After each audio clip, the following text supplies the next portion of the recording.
Nem estava gravando.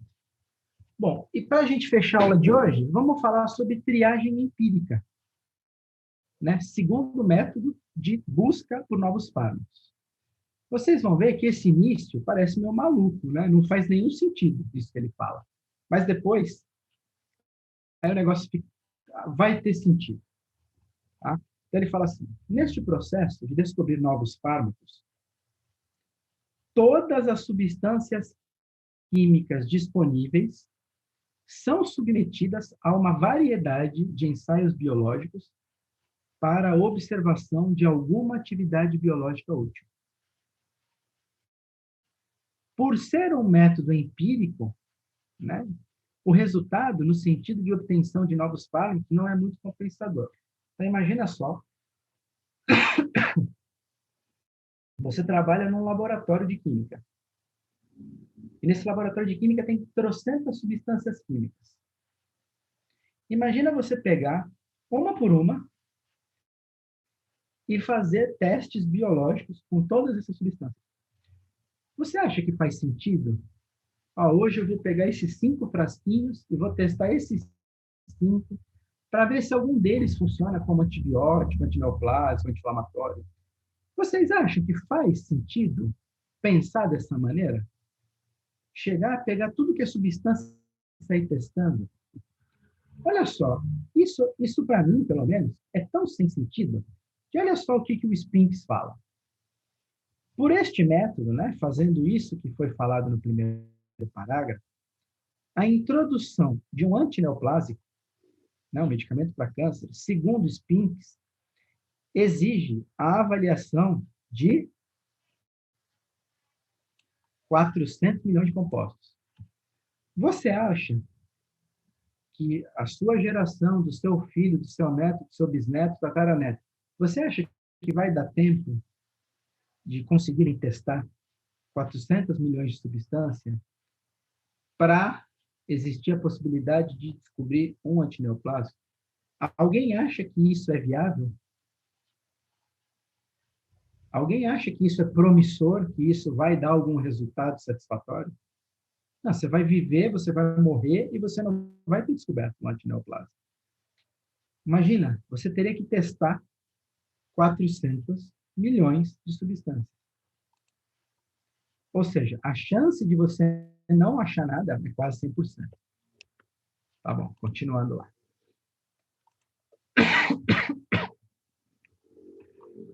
Opa. Agora sim, nesse último parágrafo faz mais sentido. Outro método de triagem empírica racionalmente dirigida é o isolamento, identificação de produtos do metabolismo de medicamentos, ou seja, os metabólitos. Opa, ficou mais interessante. Verificou-se que diversos fármacos são em si inativos, mas devem sua ação aos seus metabólitos, que é o caso lá da acetanilida, que foi descoberta ao acaso, e ela é pró-fármaco e ela se transforma no paracetamol. Então, é isso que ele está falando. Diversos fármacos são inativos, mas a sua ação ela é devida ao seu metabólito, que é justamente o pró-fármaco. Por exemplo, então ele vai citar aqui novamente, a acetanilida e a fenacetina, elas são pró-fármacos. E depois que elas são metabolizadas, elas se transformam no paracetamol. E esse é quem, de fato, exerce a ação analgésica. Então, nesse terceiro parágrafo, ele está falando o seguinte, em vez de você chegar e sair testando tudo que é substância existente, né, para tentar achar alguma coisa, para ver se talvez vai descobrir alguma coisa, por que você não testa os metabólitos dos fármacos? Já foi observado que, muitas vezes, o metabólito é que funciona e não o fármaco, né? Quando a gente tem um pró-fármaco. Então, o que é triagem empírica racionalmente dirigida? É quando você isola os metabólitos originados de uma biotransformação e aí você analisa aqueles metabólitos. A chance disso te levar a um composto biologicamente ativo é muito maior. Porque aí você está dirigindo aquele estudo, você está pegando uma substância que tem ação, e aí você vai testar o seu metabólito. Então, a chance disso funcionar é muito maior do que você pegar qualquer... Por exemplo, pega sal de cozinha na sua casa e manda fazer teste. Vê se sal de cozinha funciona como antibiótico, anti-inflamatório. Não vai funcionar, você já sabe disso.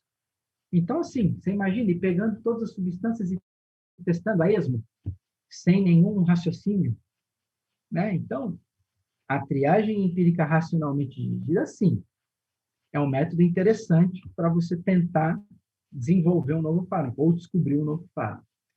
E não é à toa que algumas indústrias fazem isso quando elas estão desenvolvendo novos fármacos. Não existem, por exemplo, não tem a prednisona e a prednisolona? Não tem os dois? Eu só não me lembro quem é quem. Eu acho que a prednisolona é o produto, né, o metabólito da prednisona. Mas eu não tenho Isso, certeza sou. absoluta. Então, Azulona metabólico. a prednisolona, né? É metabólito da prednisona. Então, não existem os dois no mercado? Você não compra prednisona e prednisolona? Foi isso que a indústria fez. Percebeu que o metabólito também é ativo. Tem um outro, que é um medicamento para alergia. É a cetirizina, e tem um outro, Levocetirizina. não é a levo. A levo é um dos Levocetiricina. isômeros. Não, não é a levo. A levocetirizina é o isômero levógeno da mistura racêmica da cetirizina. É um outro, é um nome completamente diferente. Agora não me lembro quem é. Mas tem um outro antialérgico, antistamínico, que ou a cetirizina é profármaco dele ou ele é profármaco da cetirizina, que agora eu não me lembro quem é. Tá? Eu sei porque eu já tomei os dois, e quando eu fui ler na bula que eu descobri que um era profármaco do outro. Ou seja, alguém descobre um, o outro vai lá, pega o metabólito, testa, descobre e lança um novo fármaco. Simplesmente testando o metabólito. Não é um bom negócio? Não é uma boa jogada? Não é mais rápido? Você não vai gastar menos dinheiro fazendo isso? Então, é muito mais vantajoso do que você pegar um negócio do nada e ficar testando, né? Ou seja, testar os metabólitos de determinados fármacos. Certo? Então, triagem empírica, não. Triagem empírica racionalmente dirigida é um ótimo método. Vou falar só mais um, vai, é rapidinho. Amanhã a gente começa na modificação molecular. Aí a gente vai ficar bastante tempo. Terceiro, extração de fontes naturais. Pelo uso histórico pela humanidade de extratos de partes vegetais ou ainda órgãos animais para o tratamento de doenças, esta medicina folclórica tem sido extensivamente explorada até hoje. Pessoal, não tem muita gente, muito estrangeiro que tem interesse na nossa floresta amazônica? Por quê? Porque aquilo ali é uma mina, né? É tanta matéria-prima vegetal que dali podem sair muitos fármacos ainda. É por isso que existe, além de exploração, né? Claro. Mas a nossa Amazônia é uma fonte praticamente inesgotável de matérias-primas, né? Então, é por isso que... Isso, é isso aí, Lana, hidroxizina. É isso aí mesmo. É hidroxizina e cetirizina. Exatamente. Já tomei os dois. Então, é uma fonte, assim, praticamente inesgotável de recursos de onde você pode descobrir novos fármacos. Tá? Diversos medicamentos usados hoje em dia, principalmente alcaloides, antibióticos, vitaminas e hormônios, resultaram da purificação dos extratos dessas plantas ou desses animais e do isolamento e identificação dos princípios ativos. Então, eles pegaram esses extratos de plantas ou animais, purificaram, isolaram e identificaram qual era o componente ativo que tinha nele. Tá? Em 1960, 47%, ou seja, quase metade, dos fármacos receitados pelos médicos dos Estados Unidos provinham de fontes naturais. Agora eu vou fazer um parênteses. É claro, né? Há 60 anos atrás, a gente não tinha o desenvolvimento da química, né? A gente tinha, mas não com os recursos que a gente tem hoje. Então, lá atrás, a maioria dos medicamentos eram de fontes naturais, eles não eram sintéticos. Hoje em dia, a gente tem muito mais medicamentos sintéticos pelo desenvolvimento de tecnologia, conhecimento. Então, a gente tem muito mais medicamento de origem sintética do que de origem natural. Tá? Então, até aí também, né, não é porque era 1960, porque ela não tinha métodos desenvolvidos ainda. Então, era muito mais fácil obter alguma coisa de origem natural. Tá? Então, em 1960, 47% dos medicamentos receitados nos Estados Unidos eram de fontes naturais, sendo, em sua maioria, antibióticos. 13 anos depois, em 1973, 25% dos produtos medicamentosos que apareceram, quer por nome genérico, quer por nome comercial, nas 1 bilhão 532 milhões de receitas aviadas nos Estados Unidos continham um ou mais princípios ativos extraídos de plantas superiores, tem semente. Então, vejam só, num espaço de 13 anos, né, entre 1960 e 73, com o desenvolvimento de métodos químicos e da síntese química, de 47%, essas prescrições nos Estados Unidos, né, 1 bilhão e 532 milhões de receitas, ainda é bastante, né? Mas caiu de 47 para 25, quase metade. Ou seja, num período curto de tempo, teve um desenvolvimento muito grande da ciência, da tecnologia, e com isso a gente diminui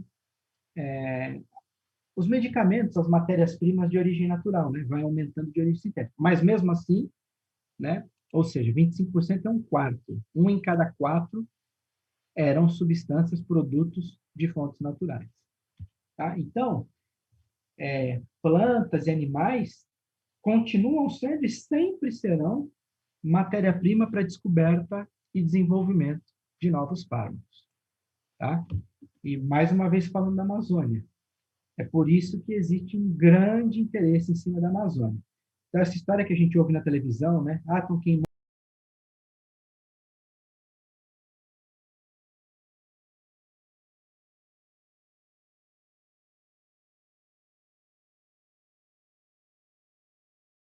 quem,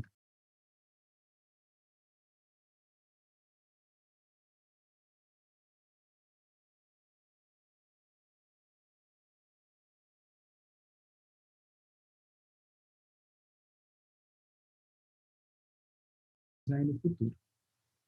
Tá bom? Então, falamos de 3 métodos. Agora eu vou fechar a aula. Falamos de descoberta ao acaso, falamos de triagem empírica e falamos sobre extração de fontes naturais. A partir de amanhã, né, eu sei que eu tenho que falar da parte do laboratório, mas a partir de amanhã a gente vai falar de modificação molecular. E aí nós vamos ficar ainda um bom tempinho falando isso. Tá? Tem bastante coisa para falar de modificação molecular. Mas só para adiantar, é o método mais compensador. É o melhor método para a gente tentar desenvolver novos fármacos. E a gente vai conversar sobre isso a partir da aula de amanhã. Feito? Alguma dúvida, alguma pergunta antes da gente encerrar? Professor, é só sobre o roteiro de estudos. Tem alguma data específica para a gente enviar para o senhor? Tem, está lá no material didático. Eu acho, Tá eu lá? não tenho certeza, tá? Eu não vi. Data, não. Vou Mas procurar direitinho, então. tem um outro arquivo chamado Data de Entrega de Atividades e Pesquisa. Ah, tá. Beleza, professor. O Obrigada, ato, viu? se não me engano, é dia 5 de abril, se não me engano. Mas é melhor vocês confirmarem lá, porque é tanta data, é Tá tanta bom. atividade que pode ser que eu esteja enganado. Confere lá. Tá Ó, bom, o obrigada. Walter já falou, a Paula também, 5 de abril. Minha memória está boa. Tá bom? É semana de prova, né? Eu pedi para entregar logo no começo da semana de prova. Mais alguém quer perguntar alguma coisa? Mais nada? Então, vou parar a gravação. Obrigado pela participação. Amanhã a nossa aula é só às 21, né? Amanhã é a Bárbara que vem primeiro e eu entro com vocês às 21 depois do intervalo. Bem. Perfeito? Então, uma boa noite a todos. Tchau, Obrigado boa aí pela noite. participação. Boa Até amanhã, noite, pessoal. professor. Tchau, tchau. Boa noite, professor. Fica com Deus. Tchau. Obrigado. Tchau.